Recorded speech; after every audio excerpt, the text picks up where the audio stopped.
ఉమ్. అయితే కొంతమంది అడుగుతుంటే అవి మనకు ప్రామాణిక గ్రంథాలు కాదు, హిందువులకి సంబంధించిన గ్రంథాలు మేము కాదు. ఇచ్చిన గ్రంథాలన్నీ కూడా హిందువులు ఏదైతే ప్రామాణిక గ్రంథాలు అనుకుంటున్నారో ఆ, ఆ గ్రంథాలే. ప్రామాణిక గ్రంథాలు అంటే ఏ వస్తాయి సార్ హిందువులకి? ఏ వస్తాయి?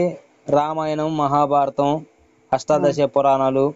ఉపనిషత్తులు, 4 వేదాలు. సార్ దాంట్లో 2000 రామాయణాలు ఉంటాయి సార్.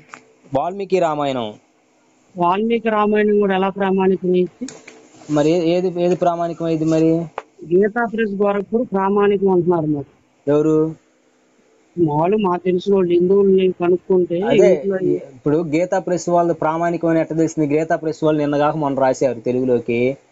ఆ, వాల్మీకి రామాయణం ఉన్నదే సగం కాపీ లేపేసి రాశారు, అది ప్రామాణికం అయిద్దా? ఏది ఇది గీతా ప్రెస్ వాళ్ళు రాసింది. మరి అది ప్రామాణికం ఇప్పుడు అంటున్నారు గీతా కదా. ప్రెస్ వాళ్ళు ప్రామాణికం అంటున్నావు కదా, ఆ, గీతా ప్రెస్ వాళ్ళు రాసింది ఇంగ్లీష్ లో రాశారు, రామాయణాన్ని ఇంగ్లీష్ లో, హిందీలో. ఆ, దాన్ని తెలుగులో ఉన్నదాన్ని చూడండి ఒకసారి, రెండు ట్రాలీ చేసి.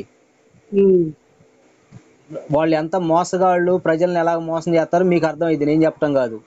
ఉమ్, ఇప్పుడు రాముడు సీత గారు పంది మాంసం తిని మందు తాగుతారు, మద్యం తాగుతారు. ఉమ్, ఏంది? ఉమ్, తెలుగులో ఆ రెండు మాటలు తీసేశారు, కానీ ఇంగ్లీష్ లో అట్లాగే ఉంచారు. అంటే మన వాళ్ళందరూ ఇంగ్లీష్ లో రామాయణాన్ని చదవరనే వాళ్ళు ఉద్దేశం. ఉమ్, ఏది మోసపు గ్రంథాలు, ఏది ప్రామాణిక గ్రంథాలు ప్రజలకు తెలుసు ఆల్రెడీ. ఉమ్, మనం చెప్పటం కాదు, మనం డిసైడ్ చేయటం కాదు, ప్రజలు డిసైడ్ చేసుకుంటారు. ఉమ్. అది ఇప్పుడు తెలుగులో మీరు గీతా ప్రెస్ వారు ప్రామాణికం అన్నారు అంటే ఈ సంస్కృత పండితులందరూ రాసింది అసత్యమనా?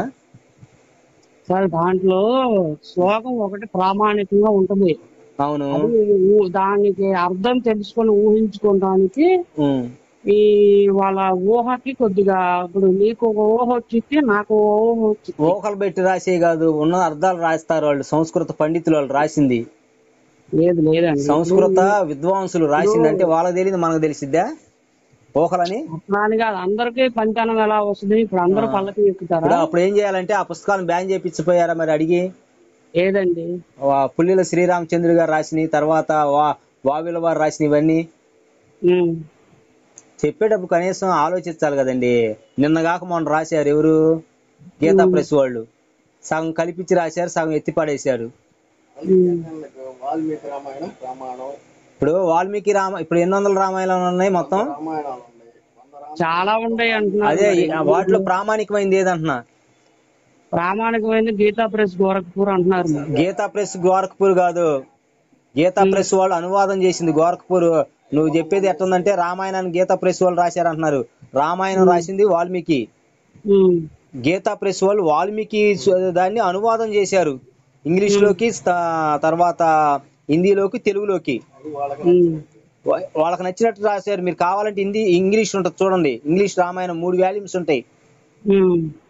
ఎప్పుడు కూడా మోసం చేయాలంటే మోసం దాగదండి, ఎక్కడ పోద్ది అసత్యం. అంతే కదా సార్. అంతే అంతే. ఇప్పుడు వాళ్ళు ఏం చేశారు, ఇంగ్లీష్ లోనో రాముడు సీత గారు పంది మాంసం తిని మందు తాగేవాళ్ళు, మద్యం తాగేవాళ్ళని రాసుకున్నారు.